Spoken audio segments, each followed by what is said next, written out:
అంటే ఎవరో నేను వెళ్తేనే కానీ ఆదరణకర్త మీ దగ్గరికి, తండ్రి అయిన దేవునికి ఆయన ఆత్మను అప్పచెప్పాడు. ఈ ఆదరణకర్త నేను వెళ్తేనే కానీ రాడు అని చెప్తున్నాడు. ఎవరు ఆ ఆదరణకర్త అని మనం చూస్తే యోహాను, అదే యోహాను సువార్త 14వ అధ్యాయం 25-26 వచనాలు చూస్తే, అయితే నన్ను నిర్హేతుకముగా ద్వేషించిరి అని వాక్యము నెరవేరునట్లు ఎలాగూ జరిగాను. నేను మీ యొద్దను ఉండగానే ఈ మాటలు మీతో చెప్పి తిని, ఆదరణకర్త అనగా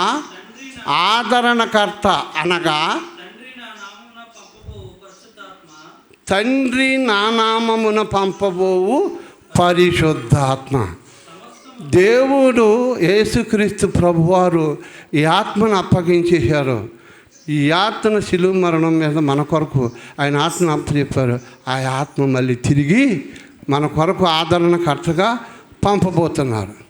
అలాగే పంపినప్పుడు ఆ ఆత్మ మనం మళ్ళీ ఎప్పుడు పొందుకున్నారని అంటే, మన ఈ లోకంలో ప్రజలు, అదే మన ప్రియులు ఎంతో మరి కష్టపడి చెప్తూ రాత్రి కూడా చెప్పారు. అదే అపోస్తుల కార్యాల గ్రంథం 2వ అధ్యాయం 3-4 వచనాలు చూద్దాం. మరియు అగ్ని జ్వాలల వంటి నాలుకలు విభాగింపబడినట్లుగా కనబడి వారిలో ఒక్కొక్కరి మీద రాలగా దేవుని యొక్క ఆత్మ, పరిశుద్ధాత్మ వారి మీద రాలగా అందరూ అప్పుడు వారు ఏం చేశారంటే పరిశుద్ధాత్మతో నిండిన వారై, ఆ ఆత్మ వారికి వాక్యత అంటే మాట్లాడుతూ అనుగ్రహించిన కొలది అన్ని భాషలతో అన్యుల దగ్గరికి వెళ్ళి అన్యుల్లాగా బైబిల్ తెలిసిన వాళ్ళ దగ్గరికి తెలిసినట్టుగా మొత్తం ఎవరికి అవసరమైనటువంటి భాషలో వారికి మాట్లాడి దేవుని యొక్క మరి మహిమను వారు వెలిగింపజేసి వెలుగెత్తి సాటి అనేక మంది మారు మనసు పొందటానికి వాళ్ళు మరి చేసినటువంటి ప్రయత్నం జరిగింది. ఆ వెంటనే 3,000 మంది ఆ సమయంలోనే దేవుని యందు బాప్తిస్మం పొందినట్లుగా మనం చూస్తున్నాం. అలాగనే ఈ 40 రోజులు శ్రమనక దేవుడు మనల్ని దీవించే వరకు ఆ దేవుని ఆత్మ మనలో ఉండేలాగా పరిశుద్ధాత్మ, ఆ పరిశుద్ధాత్మ మనం ఎప్పుడైతే ఉందో మనం పాపం వైపుకి వెళ్ళాం, ఒక తాగుడు వైపుకి వెళ్ళాం, ఒక బూతుల వైపుకి వెళ్ళాం, దురాశ కొరకు వెళ్ళాం, ఇంకా అనేకమైనటి కోసం ఈలోక ఆశలను విడిచిపెట్టి దేవుడు మనకి ఏదైతే నిర్ణయించాడో, ఎలాగైతే ఉండమన్నాడో, ఎలాగైతే ఉంటే యేసుక్రీస్తు ప్రభువారు చెప్తారు, నేను తండ్రిని పోలి ఎలాగో నడుచుకున్నానో మీరును నన్ను పోలి అలాగ నడుచుకోండి అని చెప్పేసి చెప్తారు. పౌలు గారు అంటాడు, నేను క్రీస్తుని పోలి అలాగ నడుచుకున్నానో మీరు నన్ను పోలి అలాగ నడుచుకోమని చెప్పేసి అంటారు. మరి మనం ఇంత శ్రమపడి ఈ 40 రోజులు ఎన్ని ఆటంకాలు వచ్చినా మనకున్నటువంటి పనులు, సంపాదన అన్నీ విడిచిపెట్టుకుని దేవుని సన్నిధికి వస్తున్నామని అంటే మనం ఏం చేయాలంటే ఆ యొక్క ఆదరణకర్తను పరిశుద్ధాత్మను, దేవుడే ఆత్మస్వరూపి కనుక ఆ ఆత్మను మనలో ప్రవేశింపజేస్తాడని తప్పనిసరిగా నమ్మి, ఇదిగో మన అపోస్తలులు అయినటువంటి పేతురు గారి మీదకి వారి మీదకి మరి పంపి ఉన్నాడు. అలాంటి ఆత్మను మనం పంపుకోవటానికి అది మనకి అనువైనటువంటి ఈ సమయాన్ని ఏ ఒక్కరం కూడా విడిచిపెట్టుకోకుండా, శ్రమ అనుకోకుండా దేవుని సన్నిధికి వస్తారని ఆశిద్దాం. లాస్ట్గా యోహాను సువార్త 14వ అధ్యాయం 6వ వచనం కానించి కొన్ని మాటలు చూసుకుని ఈరోజుకి ఈ పాఠాన్ని మనం ముగించుకుందాం. యేసు నేనే మార్గమును సత్యమును జీవమునై ఉన్నానంటాడు. ఆయనే మార్గము సత్యము జీవము. తండ్రి యొక్క నామమున కుమారుని యొక్కయు తండ్రిని యొక్కయు కుమారుని యొక్క పరిశుద్ధాత్మ యొక్క నామమున ఆమేన్ అంటున్నాం మనం. నేనే మార్గమును, నేనే సత్యమును, నేనే జీవమును అని అంటున్నాడు ఆయన. చదవండి కనుక ఇంకా చదవమ్మా. నా ద్వారానే తప్ప రాడు. మీరు నన్ను ఎరిగి ఉంటే నా తండ్రిని ఎరిగి ఉందురు. ఎప్పటి నుండి మీరు ఆయనను ఎరుగుదురు. ఆరిని చూచి ఉన్నారు. తండ్రిని చూసి అయితే ఈ యేసుక్రీస్తు ప్రభువారే అంటున్నాడు. మీరు ఎప్పటి నుండి నన్ను చూశారు, తండ్రిని చూసినట్టే అంటున్నాడు. తండ్రి ఎవరో అని చెప్పేసి అని పిలుపుకు అనుమానం వచ్చింది. పిలుపుకు అనుమానం వచ్చి ఈయన తండ్రి అంటున్నాడు. ఆ తండ్రి ఎవరు, ఈ కుమారుడు ఎవరు అని చెప్పేసి పిలుపు అడుగుతున్నాడు. చదవమ్మ కిందకి. అప్పుడు పిలుపు అంటున్నాడట, ప్రభువా ఆ తండ్రి ఎవరో ఒక్కసారి నేను తండ్రి చిత్తాన్ని నెరవేర్చడానికి వచ్చానంటున్నావు, నేను తండ్రి మార్గాన్ని సరళం చేయటానికి వచ్చాను అని చెప్తున్నావు కదా ప్రభువా, ఆ తండ్రి ఎవరో ఒకసారి మాకు కూడా చూపించవా అని అడుగుతున్నాడు. దేవుని యేసుక్రీస్తు ప్రభువారి శిష్యుడైనటువంటి పిలుపు గారు అడుగుతున్నాడు అన్నమాట, ఆ తండ్రిని చూపించమని.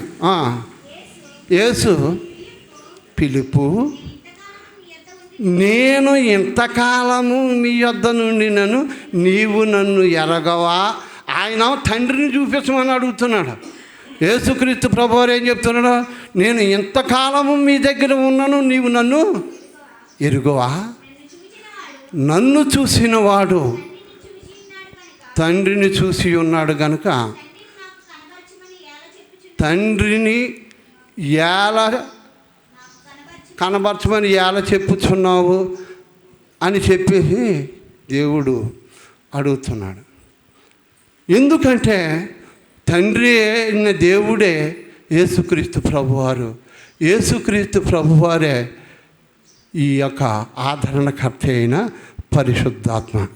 ముగ్గురు కూడా మనకు కాలాల గడుస్తున్న గురించి మూడుగా మనకి విభజింపబడి ఈ త్రిత్వంలోని ఏకత్వాన్ని మనం గ్రహింపలేక కొంతమంది మన హిందూ సోదరులు దేవుడు ఆజ్ఞలను అతిక్రమించాడు ప్రభువు, లేకపోతే ఇంకోటి చేశాడు అని చెప్పేసి వాళ్ళకు తెలియక మనల్ని ఇప్పుడు యొక్క యేసుక్రీస్తు ప్రభువారిని వీళ్ళని వక్రీకరించి మాట్లాడటం జరుగుతుంది.